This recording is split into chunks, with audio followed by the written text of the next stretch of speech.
வணக்கம். Dev governments discussion. சரி, ஒரு ராஜாவை நான் சொல்கிற தெளிவான தடவை பொறுமை கேட்டுக்குங்க. இன்றைக்கு என்ன தகவல் அப்படின்னா, ஒரு அரசாங்கம் அப்படின்றது ஒரு அலுவலகம். அந்த அலுவலகத்துக்கு ஆதரவாக இருக்கிறப்ப மட்டும்தான் அந்த அலுவலகம் சார்பாக எல்லாருக்கும் ஒரு பலன் கிடைக்கும். ஓகே, அதனால் அலுவலகம் சார்பாக என்ன தகவல் அப்படின்னா, இப்போ தமிழ்நாட்டில் 8 கோடி பேர் இருக்காங்களா, அவங்க ஒவ்வொரு பேர் மேலேயும் 1,00,000 மேலே கடன் இருக்குது. அந்த கடன்லாம் யார் கட்டுவா? தனிப்பட்ட முறையில் கவர்மெண்ட் சார்பாக என் பேரில் எவ்வளோ கடன் இருக்காங்களாமே, அந்த கடனை நான் உங்களுக்கு திருப்பி கொடுக்குறேன்னு சொல்லிட்டு காசு தரதுன்றது ரொம்ப சிரமம். அப்போ அந்த கடனெல்லாம் நான் தான் கட்டணும். அப்போ என்னோடய ரூல்ஸ் அண்ட் ரெகுலேஷன் தான் ஃபாலோ பண்ணணும். ஓகே, அதனால் இந்த ரோட்டோரமாக இருக்கக்கூடிய கடையெல்லாம் FSSAI சர்டிஃபிகேட் வாங்கணும். நீங்கள் ஏதாவது ஒரு உணவை தயாரித்து கொடுத்துட்றீங்க, அதை பொதுமக்கள் யாராவது சாப்பிட்டு அவனுக்கு ஏதோ உடல் உபாதை ஏற்பட்டுச்சு அப்படின்னா அதுக்கு அவன் வேலைக்கு போகாமல் ஹாஸ்பிட்டல் எக்கச்சக்கமான செலவு இருக்குது. ஓகே, அதனால் FSSAI சர்டிஃபிகேட் கொடுக்கணும், நிச்சயமாக வாங்கணும். அல்லது ஒரு நல்ல கடையை அமைச்சு சுத்தமாக சுகாதாரமாக சமைங்க. ஓகே, அது விற்பனை செய்யுங்க. ஓகே, மற்றபடி FSSAI சர்டிஃபிகேட் வாங்கலை அப்படின்னா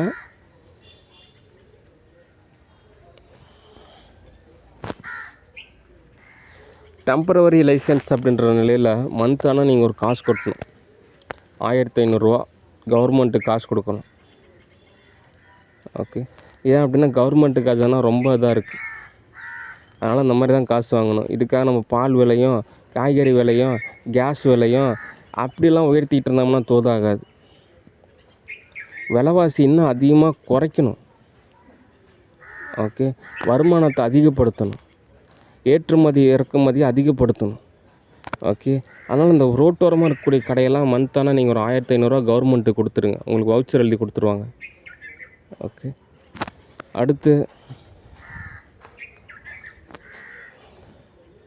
ஒரு அரசாங்கம் அப்படின்றது ஒரு சட்டசபையோ அல்லது ஒரு எதிர்க்கட்சியோ அல்லது ஒரு அமைச்சர்களையோ மட்டும் சார்ந்திருந்தது அப்படின்னா காசு கிடைக்குமான்னு கேட்டால் ஒரு கொஸ்டின் தான். அதனால் வெளிநாடுகளை சார்ந்து தான் இருக்கணும்.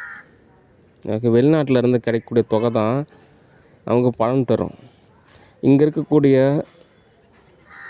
விளைநிலங்களில் விளைவிக்கக்கூடிய விவசாய பொருட்களான அது காய்கறியாக இருந்தாலும் சரி, பழமாக இருந்தாலும் சரி, அது ஏற்றுமதி செய்கிறப்போ அதுக்கு மதிப்பு கூட்டுறப்போ கவர்மெண்ட்டுக்கு ஓரளவு கேஷ் கிடைக்கும். ஓகே, அதனால் கவர்மெண்ட்டை பொறுத்த வரைக்கும் ஒரு உதாரணமாக நீங்கள் புரிஞ்சுக்கணும் அப்படின்னா, 1 ஏக்கர் நிலம் இருக்குதுன்னு வச்சுக்கோங்க, அதுதான் கவர்மெண்ட்டுன்னு வச்சுக்கோங்க.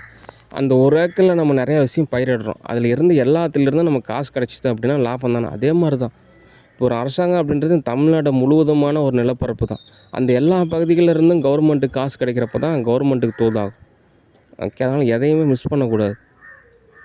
ஓகே, கவர்மெண்ட்டில் கஜானாவில் காசு சேர்ந்ததுக்கப்புறம் உங்களுக்கு தேவையான எல்லா வசதியுமே நிறைவேற்றப்படும். ஏரிகள் எல்லாமே தண்ணி நிரப்பப்படும். அணைகள் எல்லாமே ஒரு சம அளவு நீரானது பாதுகாக்கப்படும். மழை நீரானது சேமிக்கப்படும். முதலாவது நீர் பிரச்சனை இருக்காது, நல்லபடியாக தண்ணி கிடைக்கும். வெளிநாட்டெலாம் போனீங்கன்னு வச்சுக்கோங்க, நல்லா சுத்தமான சுகாதாரமான தண்ணியே எல்லா இடத்துலையுமே இருக்குது. 100% ப்யூர் வாட்டர் அப்படிம்பாங்க. ஓகே, தண்ணி வசதி கிடைக்கும். ஓகே, அடுத்து கவர்மெண்ட் சார்பாக வீடு இல்லாதவங்களுக்கெல்லாம் வீடு வழங்கப்படும். ஹவுசிங் போர்டு எல்லாம் தரமாக கட்டித்தரப்படும். ஓகே, அடுத்து எஜுகேஷன் லோன் ஓரளவு கவர்மெண்ட்டு சார்பாக தள்ளுபடி செய்யப்படும். விவசாய நிலங்களுக்கு எல்லாமே ஆலோசனை வழங்கப்படும். விவசாயிகளுக்கு ஆலோசனை வழங்கப்படும். இப்படி மகசூல் செய்யுங்க, அப்படி செய்யுங்க, அதை பண்ணுங்க, எதை பண்ணுங்கன்னு கவர்மெண்ட்டு சார்பாக அவங்களுக்கு நிறைய ஆதரவு தரப்படும். ஏன் அப்படின்னா ஒரு விவசாய கடன் வாங்குறாங்க, அது கவர்மெண்ட்டு தள்ளுபடி செஞ்சுருன்னு நினைக்கிறாங்க, தள்ளுபடி செய்யலைன்னா ஆதங்கப்படுறாங்க. அதுக்கு பதில் உங்களுக்கு எல்லா வசதியும் சொல்லி கொடுத்தீங்க அப்படின்னா உங்களுக்கு நிறைய லாபம் கிடைக்கும். கவர்மெண்ட்டு சார்பாக உங்களுக்கு சொல்லி தருவாங்க. ஒரு மேக்ஸிமம் ஒரு எஜுகேஷனுக்கு வேணால் கவர்மெண்ட்டானது தள்ளுபடி செய்கிறது நல்ல விஷயம். ஓகே, எல்லா விஷயத்தையுமே தள்ளுபடி செஞ்சோம் அப்படின்னா ரொம்ப ரிஸ்க்கு. வேணால் ஒரு மானியம் வேணால் கொடுக்கலாம். ஓகே, அது ஒரு வகையில் தோதாகும். ஓகே. சும்மா கவர்மெண்ட்டே போட்டு புழிஞ்சு எடுத்துகிட்டு இருந்தீங்க அப்படின்னா என்ன ஆகிறது? ஓகே. அதனால் தனியார் அமைப்புக்கு நிறைய ஆப்பர்ச்சுனிட்டி கொடுக்கணும். ஓகே.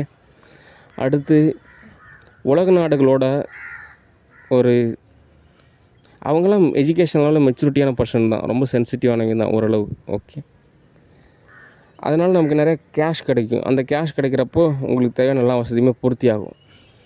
ஓகே. ஆல்ரெடி நான் சொன்னேன் 30 ட்ரில்லியன் இந்த தொகையே போதுமானது. ஓகே. மற்றபடி கவர்மெண்ட்டை பொறுத்த வரைக்கும் கவர்மெண்ட்டில் வேலை செய்யக்கூடிய நபர்களாக இருக்கக்கூடிய சில உயர் நபர்கள்லாம் இருப்பாங்கள்ல. இன்னும் புரியுற மாதிரி சொன்னால் ஆக்டர் விஜய் அவர் என்னை நேரில் சந்தித்து அவர்கிட்ட நான் பர்சனலாக பேசுகிறது தான் சரியாக இருக்கும். ஓகே. பொதுத்தளத்தில் வந்துட்டு அவர் இதுக்கு மேலே நான் சரியான நபர் அப்படின்றது அவர் தன்னை வெளிப்படுத்திக்க வேண்டியது கிடையாது. ஏன்னா மக்களை தேர்ந்தெடுத்துட்டாங்க. இதுக்கு மேலே மேலும் மேலும் அவர் தன்னை நான் கரெக்டாக தான் இருக்கேன் அப்படின்றத அவர் சர்டிஃபிகேட் எதிர்பார்க்குறது தான் ரொம்ப சிரமமாக இருக்குது. அவருக்கு ஒரு சுதந்திரம் வழங்கணும்.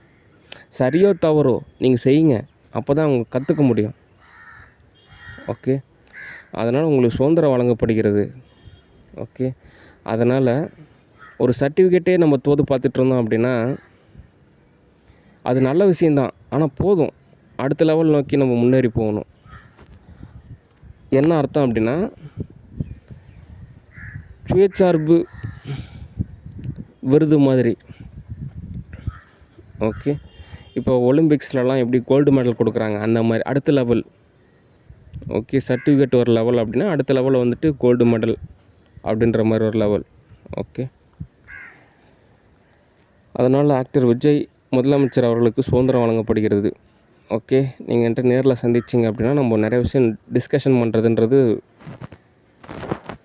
சரியாக இருக்கும். ஓகே.